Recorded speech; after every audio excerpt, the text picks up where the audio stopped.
Welcome. I'm your host, Dr. Derek A. Reeves, and we bring to you once again moments of reflection. Today I want to dive right into something that will possibly clear up what we discussed the last time of our broadcast. We talked about systemic views and systemic conceptualized belief systems. Whenever you deal with a systemic view or a systemic conceptualized view, you're dealing with views then that are based upon systems of operation or systems of belief. You could call them worldview beliefs. We discussed about systemic things being appropriately believed in according to the system. But we do want to make sure that we understand that this does not negate that there are absolute truths or absolute systems that are based upon the validity of true and operable logic. It's impossible to come to a decision where something can be both good or bad. In many cases, systemically, individuals will say, this is good for you, but it's bad for me. Absolutism will simply say that something is either bad or it's good, because there cannot be a middle ground where something opposes its own self. If something is good, then it cannot be bad. If something is bad, it cannot be good. If something is good for you but bad for me, what happens when we must now make a decision and operate for the objective whole?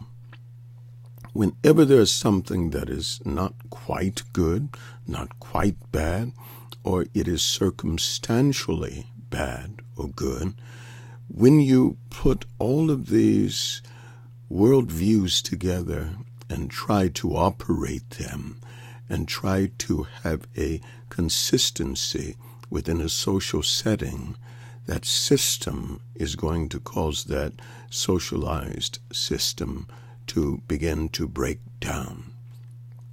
There must be some type of objective reality that supports an absolute system. I was speaking with a young person the other day, and the individual told me, I don't believe that there are absolutes. And I said, well, do you believe this to be true? He says, I believe it to be true. There are no absolutes. But the problem is when we make a statement against something, we are making an absolute statement. And so within the minds of even atheists, they believe in absolutes because they will say, I believe absolutely there is no God. And so to frame that reference as an absolute statement is to go against their belief system that things can be ethically wrong or ethically right. And so systemic modalities simply mean that when I operate in a system, then I adhere to this system, and so I will include things within that system, and those things will become the ethical modalities in which I believe. It does not mean that even within that system that these things are absolutely true or absolutely right or absolutely wrong. But systemic conceptualization then gives you a modus operandi, a method or a model to operate within a contrived system, contrived worldview. And so systemically, there are things that people can accept, things that people can believe because of the system. If you are not operating within that system, then those systemic processes are not necessarily adhered to, and it doesn't mean that you are wrong because you don't adhere to those things systemically. And so there are systemic processes, and then there are absolute processes that are based on absolute truth. There are things that are absolutely right for all of us and absolutely wrong.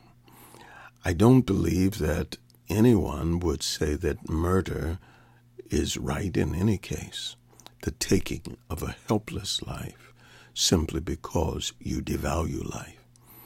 And so when we talk about absolutes, there are absolutes. When we talk about systemic value systems, there are systemic values, because a value is something that we concede to or that we structuredize and we choose to adhere to. And so when we discuss systemic views or systemic conceptualized adherences, it's not the same as being absolutely right. It is a modality wherein an individual chooses to adhere to a system and those processes that are locked within that system. Again, I am your host, Dr. Derek A. Reeves, and you've been listening to Moments of Reflections. God bless you until next time.